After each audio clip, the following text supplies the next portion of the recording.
Meenakshi Sundaram social மீடியால இப்போ ட்ரெண்டிங்கா பேசப்பட்டுட்டு வந்துட்டு இருக்கிற ஒரு சீரியலோட ப்ரொமோவை பார்க்கும்போது ரொம்ப வினோதமாவும் ரொம்ப புதுமையாவும் இருந்தது. என்னடா இது, இப்படியும் இப்ப சீரியல் எடுக்க ஆரம்பிச்சுட்டாங்களா? இவ்வளவு வயசானவரை ஒரு பொண்ணு கல்யாணம் பண்ணிக்கிற மாதிரி எடுக்கிறாங்களே, எப்படி இருக்கும் இந்த சீரியல் அப்படின்னு ஒரே நெகட்டிவ் கமெண்ட்ஸ் தான் வந்த மயமா இருந்தது. கலைஞர் டிவில சீரியல் எல்லாம் வருதா அப்படிங்கறத இந்த சீரியல் பார்க்கும்போதுதான் தெரிஞ்சது. சரி, அந்த சீரியல்ல அப்படி என்னதான் நடக்குதுன்னு பார்க்கலாம் அப்படின்னு பார்த்ததுதான் இந்த 5 நாள் எபிசோடோட தொகுப்பு. உண்மைய சொல்லணும்னா சீரியல் பாக்குறதுக்கு ரொம்ப யதார்த்தமா இருக்கு. டெய்லி வாழ்நாள்ல நடக்கிற விஷயங்கள் தான் இப்ப வரைக்கும் காட்டியிருக்காங்க. அது மட்டும் இல்லைங்க, எஸ்வி சேகரோட நக்கல் நையாண்டி எல்லா எபிசோட்லயும் இருக்கு. இந்த வாரம் ஃபுல்லா என்ன நடந்ததுன்னு பார்க்கலாம் வாங்க. ஃபர்ஸ்ட் சீனே எஸ்வி சேகர் காஃபி போடுற சீன் தான். Hero introduction. காஃபி போட்டு மறக்காம அவரோட ஒய்ஃப் ஆன கஸ்தூரிக்கு போய் குட் மார்னிங் சொல்றாரு. நேர்ல இல்லைங்க, போட்டோல. அவங்க ஒய்ஃப் எப்பவோ இறந்துட்டாங்க. அவருக்கு தான் காஃபி போல அப்படின்னு நினைச்சா கிடையாது, அவர் பொண்ணுக்காக காஃபி போட்டு கொடுக்குறாரு. சரிப்பா, ரெடியா, மெடிக்கல் செக்அப் போலாம் அப்படின்னு சொல்லிட்டு 2 பேரும் மெடிக்கல் செக்அப்க்கு கிளம்புறாங்க. 2 பேர் கிளம்புனதுக்கு அப்புறமா எஸ்வி சேகரோட 2 பசங்களை இன்ட்ரடியூஸ் பண்றாங்க. கூடவே மருமகளையும் இன்ட்ரடியூஸ் பண்றாங்க. அப்பாடா, அவர் கிளம்பிட்டாரா, இனிமேல் எந்த பிரச்சனையும் இல்ல, எல்லாமே சுமூகமா முடியும் அப்படின்னு பேசிக்கிறாங்க. எதுக்குடா இப்படி பேசிக்கிறாங்க அப்படின்னு யோசிச்சா, உள்ள ஜிகே பில்டர்ஸ்னு ஒரு வண்டி வருது. அந்த வண்டி உள்ள வர்றத வெளியே இருந்த இவங்க 2 பேர் பாக்குறாங்க. இவங்க யாருன்னா, வெளியே அயன் பண்ற கடை வச்சிருக்க சுந்தரத்தோட ஃப்ரெண்டும் அவரோட பையன் நந்தாவும். நமக்கு எதுக்கு வம்பு, இத சுந்தரத்துக்கிட்ட எல்லாம் சொல்ல வேணாம் அப்படின்னு 2 பேரும் பேசிக்கிறாங்க. ஜிகே பில்டர்ஸ்ல இருந்து ஆள் வந்து இந்த இடத்துக்கு நாங்க 6 கோடி தர்றோம் அப்படின்னு பேசுறாங்க. 6 கோடியை வச்சு அப்பாவை சமாளிக்கிறது ரொம்ப கஷ்டம் அப்படின்னு அந்த பையன் சொல்றாரு. சரி, நான் எங்க பாஸ் கிட்ட கால் பண்ணி என்னென்ன பேசிட்டு சொல்றேன்னு சொல்லிட்டு பாஸுக்கு கால் பண்றாரு. இவர் தான் அந்த ஜிகே. பேசிட்டு வந்து 6 கோடியும் வேளச்சேரியில 3 BHK அபார்ட்மெண்ட்டும் உங்க பேருக்கு தர்றோம், இத சுமூகமா முடிச்சுக்கலாம்னு சொல்றாங்க. இவங்களும் சரின்னு சொல்லிடுறாங்க. 6 கோடி வந்தா நம்மளுக்கு 2 கோடி வரும், நீங்க உங்க பிசினஸ ஆரம்பிச்சிடலாம், தம்பி அவரோட பிசினஸ ஆரம்பிச்சிடலாம், உங்க தங்கச்சிக்கும் நல்லபடியா கல்யாணம் பண்ணி வச்சிடலாம். எப்படியாவது பேசி உங்க அப்பா கிட்ட சம்மதம் வாங்குங்க, இந்த வீட்டை வித்துட்டு நிம்மதியா நல்ல இடத்துல போய் வாழலாம் அப்படின்னு பேசிக்கிறாங்க. எஸ்வி சேகர் இங்க ஹாஸ்பிட்டல்ல மெடிக்கல் செக்அப் எல்லாம் முடிக்கிறாரு. என் பொண்ணு +2 படிக்கிறா, அவளும் டாக்டர் தான் ஆக போறா, ரிசல்ட்டுக்காக தான் வெயிட் பண்ணிட்டு இருக்கோம், இவ்வளவு மார்க் எடுப்பா அப்படின்னு எல்லாத்தையும் சொல்றாரு. அப்படியாப்பா, எனக்கு ரொம்ப சந்தோஷம்னு டாக்டர் சொல்றாரு. அங்க இருந்து கிளம்பும் போது அவரோட ஃப்ரெண்டு ஒருத்தரை பாக்குறாரு. என்னடா சுந்தரம், சௌக்கியமா? நான் இதோ இப்பதான் கல்யாணம் பண்ணேன், என்ன பண்றதுடா, வாழ்க்கை துணைன்னு ஒண்ணு தேவைப்படுது, தனியாவே இருக்க முடியல அப்படின்னு பேசுறாரு.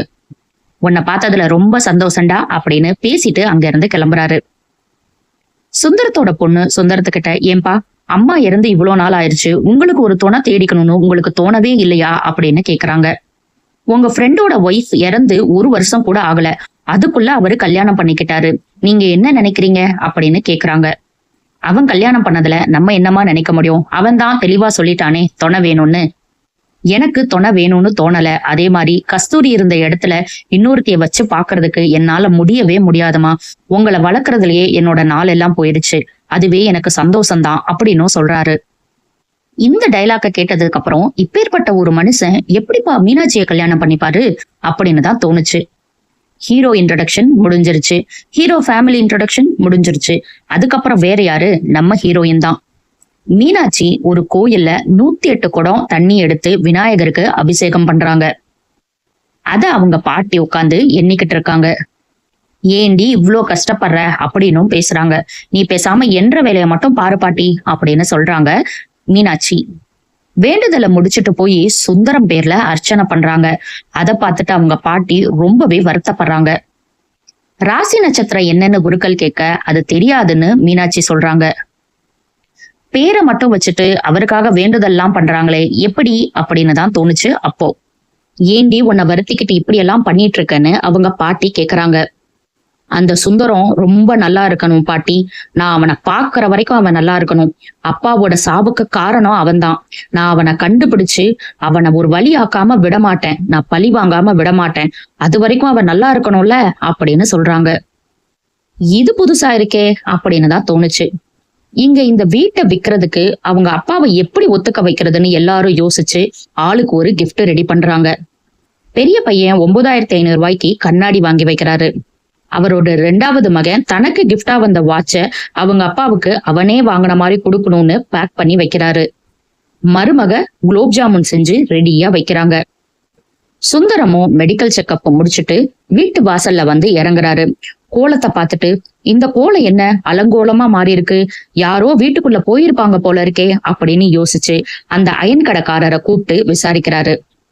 அவரு உன் உடம்பு எப்படி இருக்கு, டாக்டர் என்ன சொன்னாரு அப்படின்னு கேக்குறாரு. என்ன பேச்ச மாத்திரியா, சொல்ல மாட்டேன், அததானே சொல்ற, சரி நான் பாத்துக்கிறேன் அப்படின்னு சொல்லிட்டு உள்ள போறாரு சுந்தரம். உள்ள போனோன்னு பெரிய பையன் வந்து, அப்பா மெடிக்கல் செக்கப் போயிட்டு வந்துட்டீங்களா, கொடுங்க டாக்டர் என்ன சொன்னாங்க அப்படின்னு கேக்குறாரு. சின்ன பையன், உங்க உடம்புக்கு ஒண்ணும் இல்ல இல்லப்பா அப்படின்னு விசாரிக்கிறாரு. சுந்தரம் உடனே அவரோட பொண்ணு கிட்ட, ஏமா வெளியே போய் கரெக்டான அட்ரஸ்க்கு தான் வந்திருக்கோமான்னு பாருமா, எனக்கு ஒரே சந்தேகமா இருக்கு அப்படின்னு கிண்டல் பண்றாரு. அவங்க பொண்ணு வெளியே போய் பார்த்துட்டு வந்து, அப்பா நம்ம வீடுதான்ப்பா, கஸ்தூரி இல்லம் தான்ப்பா போட்டிருக்கு அப்படின்னு வேற சொல்றாங்க. வாங்கி வச்ச எல்லாத்தையும் ஒவ்வொன்னா கொடுக்கறாங்க சுந்தரத்துக்கு. குலோப் ஜாமுனும் கொண்டு வந்து தர்றாங்க மருமக. என்னது இது 3வது கிஃப்டா இருக்கே, ஒரே சர்ப்ரைஸ் மேல சர்ப்ரைஸா இருக்கே அப்படின்னு சுந்தரம் சொல்றாரு. அப்புறம் என்ன விஷயங்கிறத பையன் சொல்றாரு. ஜிகே பில்டர்ஸ் வந்தாங்க, 6 கோடி தர்றேன்னு சொன்னாங்க, இந்த வீட்டை வித்தரலாம் அப்படின்னு. கையில வச்சிருந்த எல்லாத்தையும் கீழே வச்சுட்டு, உங்க அம்மாவோட நினைவா இந்த வீட்டை நான் வச்சிருக்கேன்டா, நான் உங்ககிட்ட பல தடவை சொல்லிட்டேன் இதை எனக்கு விக்கிறதுக்கு விருப்பமே இல்லைன்னு, திரும்ப திரும்ப ஏன் இதை கொண்டு வர்றீங்கன்னு கேக்குறாரு. ஜிகே பில்டர்ஸ் வாங்குறதா முடிவு பண்ணிட்டாங்க, அவங்க சும்மா விட மாட்டாங்க அப்படின்னு சொல்றாரு அவரு. சரி நான் பாத்துக்கிறேன் அப்படின்னு சொல்லிட்டு அவங்க பொண்ணையும் நந்தாவையும் கூப்பிட்டுட்டு அங்க இருந்து விறுவிறுன்னு கோட் சூட்டு போட்டுட்டு ஜிகேயோட வீட்டுக்கே போறாரு. அவங்க ஒய்ஃப் அங்க இருக்காங்க. எங்க இந்த வீடு எவ்வளவு ஸ்கொயர் ஃபீட்டு, அந்த ரூம் நல்லா வெளிச்சமா இருக்குமா அப்படின்னு எல்லாம் விசாரிக்கிறாரு. நீங்க யாருங்கன்னு கேட்டதுக்கு, நான் ஜிகே கிட்ட பேசிக்கிறேன் அப்படின்னு சொல்றாரு. ஜிகேயும் வர்றாரு. இந்த வீடு எவ்வளவு ஸ்கொயர் ஃபீட்டு, எவ்வளோன்னு சொல்லுங்க, நான் ஒரே செக்ல தர்றேன், சிங்கிள் பேமெண்ட் நான் வாங்க போறேன் அப்படின்னு சொல்றாரு. என் வீட்டுக்கே வந்து என் வீடையே வாங்க போறேன்னு சொல்ற, உனக்கு எவ்வளவு திமிரு இருக்கணும், நான் யாருன்னு தெரியுமா அப்படின்னு கேக்குறாரு நம்ம வில்லன். இதுல என்னங்க இருக்கு, நான் எவ்வளவுன்னு தானே கேக்குறேன் அப்படின்னு சுந்தரம் சொல்ல, உனக்கு எவ்வளவு தைரியம் இருக்குன்னு மறுபடியும் மிரட்ட, உங்களுக்கு சொன்னா கோபம் வருது, எங்க வீட்டுக்கு மட்டும் நீங்க ஆளுங்களை அனுப்பி என் வீடு எவ்வளோன்னு விசாரிக்கிறீங்க அப்படின்னு சொல்றாரு. ஜிகேயோட அசிஸ்டன்ட் பக்கத்துல வந்து சுந்தரம் யாருங்கிறத சொல்றாரு. உங்க பசங்க டீலுக்கெல்லாம் ஓகேன்னு சொல்லிட்டாங்களே, 6 கோடி 3 BHK அபார்ட்மெண்ட் எல்லாத்துக்கும் அவங்க சரின்னு சொல்லிட்டாங்களே அப்படின்னு சொல்றாரு.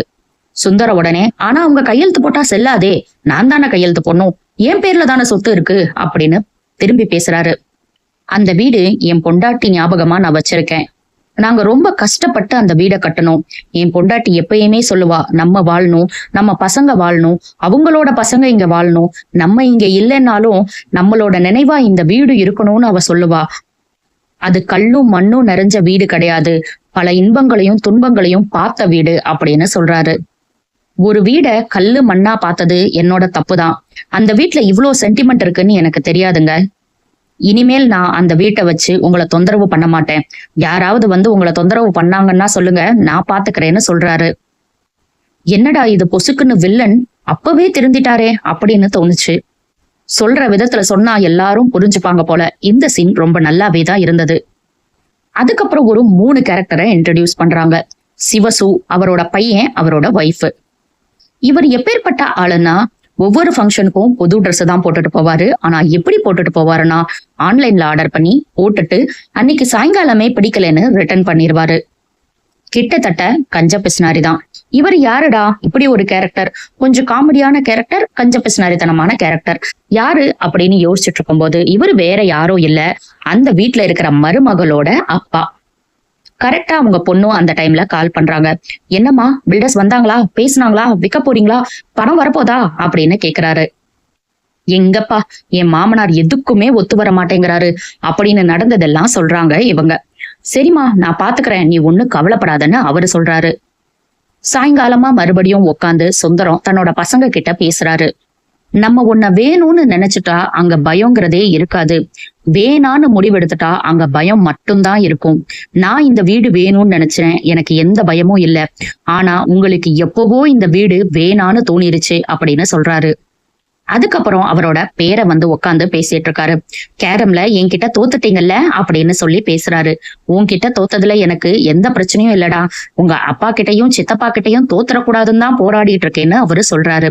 உடனே வந்து விறுவிறுன்னு குழந்தைய இழுத்துட்டு கங்கா உள்ள போக பாக்குறாங்க. ஏன் நீ இவ்வளவு கடுமையா நடந்துக்கிறீங்க, அப்பாக்கு கஷ்டமா இருக்கும்ல அப்படின்னு கேக்குறாங்க. உங்க அப்பா மட்டும் என் பையன்கிட்ட என் புருஷனை பத்தியே தப்பா பேசினா நான் எப்படி சும்மா இருக்கிறது?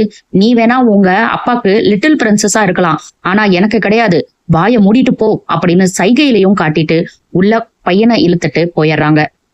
அப்பா நீங்க ஒண்ணும் கவலைப்படாதீங்கப்பா அப்படின்னு அப்பாக்கு வந்து ஆறுதல் சொல்றாங்க. உன்னை பார்த்தா மட்டும்தாம்மா நான் நல்லா வளர்த்திருக்கேன் அப்படிங்கிற நம்பிக்கையே எனக்கு வருது அப்படின்னு சொல்றாரு சுந்தரம். அடுத்த நாள் காலையில கங்காவோட அம்மா அப்பா இங்கதான் வந்து உட்கார்ந்து சாப்பிட்டுக்கிட்டு இருக்காங்க. 4 வீடு தள்ளிதான் இருக்கீங்க, ஆனா டெய்லி சாப்பிட வந்துடுறீங்களே அப்படின்னு சுந்தரம் கிண்டல் பண்றாரு. அது மட்டும் இல்லாம சந்திரமுகி, ஐயோ கங்கா உங்க அம்மா அப்பாவை நல்லா கவனிமா அப்படின்னு வேற கிண்டல் பண்ணிட்டு போறாரு. ஆமாங்க, மருமக பேரு கங்காங்கிறனால சந்திரமுகின்னு தான் இவரு கூப்பிடுறாரு. என்னமோ சம்பந்திய பார்த்தோன்னு எகுருவேன்னு சொன்னீங்க, இப்படி பொட்டி பாம்பா அடங்கி உட்கார்ந்துருக்கீங்களே அப்படின்னு கங்காவோட அம்மா கேக்குறாங்க.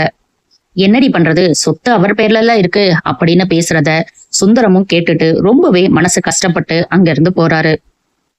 இவங்க அதுக்கப்புறம் என்னம்மா நெய் தோசைன்னு சொன்ன, நெய்யே இல்ல அப்படின்னு பேசிக்கிறாங்க. சரிம்மா, உன்னோட தம்பிக்கு எல்லாத்தையும் கட்டிட்டியா, ஒரு 4 தோசை வச்சு அப்படியே சாம்பார் சட்னி எல்லாத்தையும் கட்டி கொடுமா அப்படின்னு சொல்லிட்டு பொட்டிய கட்டி வாங்கிட்டு அங்க இருந்து கிளம்புறாங்க. கங்காவோட ஹஸ்பண்ட் வேலைக்கு போகும்போது நடுவுல வந்து நின்னு, நம்ம சொந்தக்காரங்க கல்யாணத்துக்கு கூப்பிட்டு அவங்களுக்கு கிஃப்டோட போகணும்னு சொல்றாங்க. அவ்வளவுதானமா, கிஃப்ட் தானே வாங்கிடலாம் அப்படின்னு சொல்றாங்க. கிஃப்ட்னா கிஃப்ட் எல்லாம் கிடையாது, 10,000 ரூபாய் நம்ம வீட்டுக்கு அவங்க மொய் வச்சிருக்காங்க, அதே அளவுக்கு நம்மளும் வைக்கணும் அப்படின்னு சொல்றாங்க. 10,000 ரூபாய்க்கு நான் எங்கடி போறது? போன வாரம் தான் நீ ஏதோ ஆரி பிளவுஸ் தைக்கிறேன்னு சொல்லிட்டு 8,000 ரூபாய் செலவு பண்ண, அது இருந்தா கூட ஏதாவது பண்ணியிருந்திருக்கலாம்.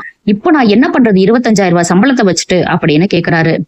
நீ என்ன கல்யாணம் பண்ணும்போது என்ன சொல்லி கூட்டிட்டு வந்த, எனக்கெல்லாம் தெரியாது, நீ ஏதாவது பண்ணுன்னு சொன்னோன்னு சரி ஏதோ பண்றேன்ட்டு அங்க இருந்து கிளம்புறாரு. இங்க மீனாட்சி கால்ல அடிபட்டு வந்து உட்கார்ந்துருக்காங்க. என்ன ஆச்சு அப்படின்னு பாட்டி விசாரிக்கிறாங்க. நான் கடையில இருந்து வரும்போது 2 பேர் என்ன பார்த்தாங்க பாட்டி, அவங்க என்ன துரத்திக்கிட்டே வந்தாங்க, அதான் அவசர அவசரமா வந்ததுல இப்படி இடிச்சுட்டேன் அப்படின்னு சொல்றாங்க. சுந்தரத்தை எப்படியாவது பாத்திர மாட்டோமா அப்படிங்கறதுனாலதான் நான் ஆட்டோ ஓட்டிட்டு இருக்கேன். ஆனா 2 தடவை என்னை யாராவது முறைச்சு பார்த்தாலே நம்ம பதில் சொல்ல வேண்டிய ஊர்க்காரங்க நம்மள பாத்துட்டாங்களோன்னு பயமா வேற இருக்கு. என்ன பண்றதுன்னே தெரியலன்னு அலறாங்க. வீட்டுல இருந்து கார்ல ஏறினா ஸ்கூலுக்கு கார்ல தான் போய் இறங்குவ, திரும்ப கார்ல ஏறினா வீட்டுக்கு வந்து இறங்குவ, அப்படி வாழ்ந்த பொண்ணு நீ, இப்ப நீ ஆட்டோ ஓட்டி கஷ்டப்படுற, எனக்கு என்ன சொல்றதுன்னே தெரியலமா அப்படின்னு சொல்றாங்க அவங்க பாட்டி. சர்வீஸ் சென்டர்ல வேலை செய்யற சுந்தரத்தோட பையன் லேட்டா ஆபீஸ்க்கு வராரு.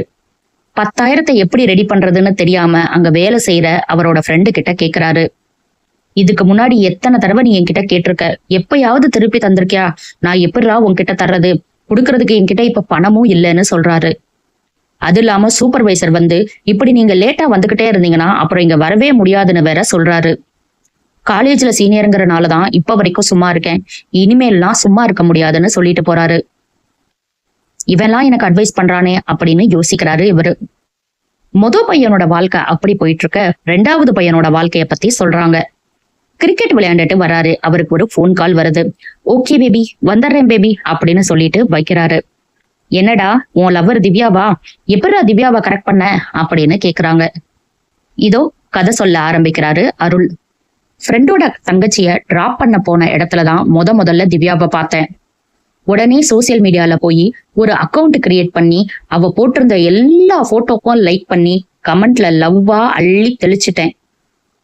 அப்ப இருந்து அவ என்ன போட்டோ போட்டாலும் நான் தான் ஃபர்ஸ்ட் லைக் போடுவேன். அது மட்டும் இல்ல, 3 மாசம் அவ பின்னாடியே சுத்தினேன். அவ ரெகுலரா போற ஒரு காஃபி கடையில நான் வேலைக்கும் சேர்ந்தேன். டெய்லி அவளை நான் அந்த காஃபி கடையில பாப்பேன். அவ ஒரு தடவை அவ ஃப்ரெண்டு கிட்ட இப்ப நான் ஒரு போட்டோ போடுவேன் உடனே லைக் வரும் பாரு அப்படின்னு சொல்லி, அதே மாதிரி அவ போட்டோ போட்ட அடுத்த செகண்ட் நான் லைக்கும் பண்ணேன். D_D அப்படிங்கிற ஐடியில தான் எல்லாத்தையும் பண்ணிட்டு இருந்தேன். பண்ண எதுவுமே வீணா போல. அதுக்கப்புறம் ஒரு நாள் லவ் ப்ரப்போஸ் பண்ண, அவளும் என்ன அக்செப்ட் பண்ணிக்கிட்டா அப்படின்னு அவரோட கதையை சொல்லி முடிக்கிறாரு. சுந்தரம் இங்க கடைக்கு போயிட்டு வந்துட்டு இருக்கும்போது ஒரு புரோக்கர் வந்து அட்ரஸ காட்டி இது எங்க இருக்குன்னு கேக்குறாரு. இவன் யாரு, என் வீட்டு அட்ரஸ என்கிட்டயே கேக்குறானே, எனக்கு தெரியுங்க, எதுக்காக அப்படின்னு கேக்குறாரு சுந்தரம். நான் ஒரு ரியல் எஸ்டேட் புரோக்கருங்க. அவரு ஒரு வீடு வச்சிருக்காராம், 6 கோடிக்கு போகுமா. ஆனா அவரு அந்த வீட்டை விற்க விடாம என்னமோ பண்ணிட்டு இருக்காரு போல. அவரை பிரெயின் வாஷ் பண்ணணுங்கிறதுக்காக தான் நான் வந்திருக்கேன்னு சொல்றாரு. சுந்தரம் நானே கூட்டிட்டு போறேன்னு வீடு வரைக்கும் கூட்டிட்டு போய் போன் நம்பர் கொடுத்து தனக்கே போன் பண்ண வச்சு, நான் தான் அந்த சுந்தரம் அப்படின்னு சொல்றாரு. இன்னொரு தடவை வீட்டு பக்கம் வந்த கொன்றுவேன் உன்னை அப்படின்னு சொல்லி பலார்னு அரைஞ்சு அங்க இருந்து வெளியே அனுப்புறாரு. இங்க ஹீரோயின் எவ்வளவு நேர்மையானவங்க, துணிச்சலானவங்க அப்படின்னு ஒரு சீன்ல காட்டுறாங்க. ஒரு சவாரி வந்து அந்த இடத்துல, ஏன்னா சேது அண்ணா எங்க, காலையில அவரோட ஆட்டோல தான் சவாரிக்கு போனேன், என் பர்ஸ அவரோட ஆட்டோல விட்டுட்டேன், அவர் எடுத்து தராம அவரே வச்சுக்கிட்டாரு அப்படின்னு சொல்றாரு. அவர் அங்க வந்தோன்னு நீங்க தானே எடுத்தீங்க அப்படின்னு கேக்குறாரு. அப்படியெல்லாம் இல்லையேப்பா, நான் எடுக்கலையே அப்படின்னு அவரு சொல்றாரு. அதுக்கப்புறம் அவருக்கு ஒரு போன் வருது. போன் வந்தோன்னு திரும்ப வந்து இவர்கிட்ட பேசி, சரி பரவாயில்ல நான் போறேன் அப்படின்னு சொல்லிட்டு கிளம்புறாரு. அந்த கேப்ல மீனாட்சி அவரோட ஒய்ஃபுக்கு கால் பண்ணி பர்ஸ் கிடைச்சிருச்சான்னு கேட்டு விசாரிச்சு வைக்கிறாங்க. ஏங்க, பர்ஸ் கிடைக்கலன்னு வந்து விசாரிக்க தெரியுதுல்ல, இப்ப பர்ஸ் கிடைச்சிருச்சுல்ல, இவர்கிட்ட சாரினாவது சொல்லிட்டு போக கூடாது? உங்களுக்கெல்லாம் ஆட்டோ டிரைவர்ஸ், வேலை செய்யறவங்க, அவங்களை எல்லாம் பார்த்தா ரொம்ப இலக்காரமா இருக்கா? நீங்க வந்து கேட்ட வரைக்கும் பரவாயில்ல, அதுக்கப்புறம் கிடைச்சதுக்கு அப்புறம் மன்னிப்பு கேட்கணும்ல அப்படின்னு கேக்குறாங்க மீனாட்சி. மன்னிப்பு கேட்கணுமா, நான் எல்லாம் கேட்க முடியாது அப்படின்னு திமிரா பேசுறாரு. இப்ப மட்டும் நீங்க மன்னிப்பு கேட்கல, அதுக்கப்புறம் இந்த ஸ்டாண்ட்ல இருந்து எந்த சவாரியும் உங்க வீட்டுக்கு வராது அப்படின்னு மிரட்டுறாங்க. அதுக்கப்புறம் வேற வழி இல்லாம அவரும் சாரி கேட்டுட்டு அங்க இருந்து போறாரு. ரொம்பவே நல்ல பொண்ணாதான் இருக்காங்க ஹீரோயின். ஆனா இவங்க சுந்தரத்தோட வாழ்க்கையில வந்து என்ன பண்ண போறாங்கன்னு தான் தெரியல. இங்க காசு எப்படி ரெடி பண்றதுன்னு தெரியாம தான் ஃப்ரெண்டுக்கு வந்த வேலைய, நான் இந்த வேலையை எடுத்து முடிக்கிறேன், அந்த வாஷிங் மிஷின் என்னாச்சுன்னு நான் போய் பாக்குறேன், ஏதாவது கொஞ்சம் பணம் புரட்ட முடியுதான்னு பாக்குறேன்னு சொல்றாரு. அவரும் சரின்னு விட்டு கொடுக்குறாரு. வீட்டுல சுந்தரம், அவரோட பொண்ணு, அப்புறம் அந்த அயன் கடைக்காரரோட பையன் 3 பேரும் உட்காந்து சிமெண்ட் கலக்கிட்டு இருக்காங்க. இதுக்கெல்லாம் ஆள் இருக்காங்களப்பா, கூப்பிட்டு செய்ய வைக்கலாம்ல அப்படின்னு கேட்டதுக்கு, ஆள் இருந்தா கூப்பிடணுமாமா, அவங்களுக்கெல்லாம் நம்ம 3 மடங்கு பணம் தரணுமா, இதெல்லாம் நம்மளே ஈஸியா செஞ்சிடலாம், உங்களுக்காக தான் பார்த்து பார்த்து நான் சேர்த்து வைக்கிறேன் அப்படின்னு சொல்றாரு. என்னது இது, இன்னைக்கு சந்திரமுகி பட்டுப்புடவை எல்லாம் கட்டி ரெடியா இருக்காங்களே, எங்க போறாங்கன்னு தெரியலையே, இன்னைக்கு எந்த ஃபங்க்ஷனும் கிடையாதே அப்படின்னு சுந்தரம் பேசிட்டு இருக்காரு. அதுக்கப்புறம் பார்த்தா துணி காய போடுறாங்க. ஓ, துணி காய போடுறதுக்கு தான் இவ்வளவு மேக்கப்பா அப்படின்னு 3 பேரும் சிரிக்கிறாங்க. இத கரெக்டா கங்கா கேட்டுறாங்க. பக்கத்து வீட்டுல இருந்து ஒருத்தவங்க கங்கா கிட்ட பேசுறதுக்காக வர்றாங்க. என்ன கங்கா, இந்த டைம்ல கிளம்பி இருக்க, ஏதாவது ஃபங்க்ஷனுக்கு போறியா அப்படின்னு அவங்களும் கேக்குறாங்க. ஃபங்க்ஷனுக்கு போனாதான் இப்படி கிளம்பணுமா, வீட்டுல இருக்கும்போது சாரி கட்டக்கூடாதா, பொட்டு வைக்க கூடாதா, மேக்கப் பண்ணக்கூடாதா, இதெல்லாம் அவங்களோட தனிப்பட்ட உரிமை, விருப்பம், இது யாரும் கொஸ்டின் கேட்க கூடாது அப்படின்னு எரிஞ்சு விழறாங்க. சும்மா தானே கேட்டேன், அதுக்கு எதுக்கு இவ்வளவு கோவப்படுற, சரி நான் அப்புறம் வர்றேன்ட்டு அவங்க போயிடுறாங்க. நான் இப்படிதான் பண்ணுவேன், நான் நைட்டு 12 மணிக்கு கூட இப்படிதான் அலங்காரம் பண்ணிட்டு போய் படுப்பேன், அதுல யாருக்கு என்ன பிரச்சனை அப்படின்னு வேற கேக்குறாங்க. பாத்தியாமா, நைட்டு 12 மணிக்கு கூட சந்திரமுகி இதே மேக்கப்ல தான் இருப்பாங்க போல அப்படின்னு இவங்க சொல்லி பேசி சிரிக்கிறாங்க. இவர் இங்க வாஷிங் மிஷின் ரிப்பேர் பண்றதுக்காக வர்றாரு. வாஷிங் மிஷினை போய் பார்த்தா வெறும் 1 ரூபா காயின் தான் அந்த ட்ரம்முக்குள்ள மாட்டிட்டு இருக்கு. அதனால வாஷிங் மிஷின் சுத்தாம இருக்கு.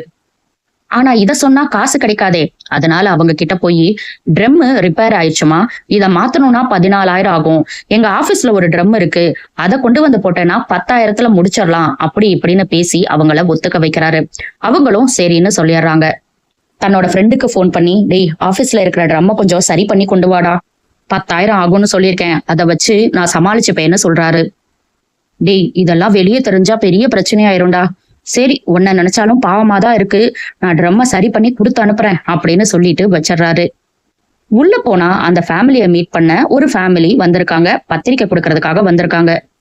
ட்ரம் ரெடி ஆயிடுச்சு மேம், வந்துரும்னு சொல்றாரு. என்ன ட்ரம் என்னன்னு அங்க வந்த பையன் விசாரிக்கிறான்.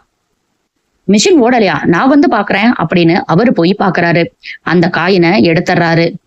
சரியான ஃப்ராடுடா நீ, ஒரு காயின் மாட்டிருந்தனால மிஷின் ஓடல, இதுக்கு 10,000 ஆகும்னு சொல்லியிருக்கியா அப்படின்னு சொல்றாரு. உன்ன மாதிரி ஃப்ராடுனாலதான் நல்லா வேலை செய்யறவங்களோட பேரெல்லாம் கெட்டு போகுது, நானும் ஒரு மெக்கானிக் தான், எனக்கு எல்லாம் தெரியும்னு சொல்றாரு. சரியான ஃப்ராடா இருக்கானே, அவனோட திங்ஸ் எல்லாம் கொடுத்து அவனை வெளியே அனுப்புங்க அப்படின்னு சொல்றாங்க. அவரையும் வெளியே அனுப்பிடுறாங்க. இப்படி அவமானப்பட்டுட்டோமே அப்படின்னு கண் கலங்கி அந்த இடத்த விட்டு போறாரு. இதோட இந்த வார எபிசோட முடிச்சுட்டாங்க. சீரியல் பாக்குறதுக்கு ரொம்ப இன்ட்ரெஸ்டா தான் கொண்டு போறாங்க. அங்கங்க வந்த டயலாக்ஸ் எல்லாம் ரொம்ப ரசிக்கும்படியாவே இருந்தது. அடுத்தடுத்து என்ன நடக்க போகுதுங்கிறத நம்ம பொறுத்திருந்து பார்க்கலாம். இந்த சீரியலை ரிவ்யூ பண்ணலாமா வேணாமா அப்படிங்கறத கமெண்ட் செக்ஷன்ல சொல்லுங்க. உங்களுக்கு இந்த வீடியோவும் இந்த சீரியலும் பிடிச்சிருந்தா லைக் பண்ணுங்க, சப்ஸ்கிரைப் பண்ண மறந்துடாதீங்க.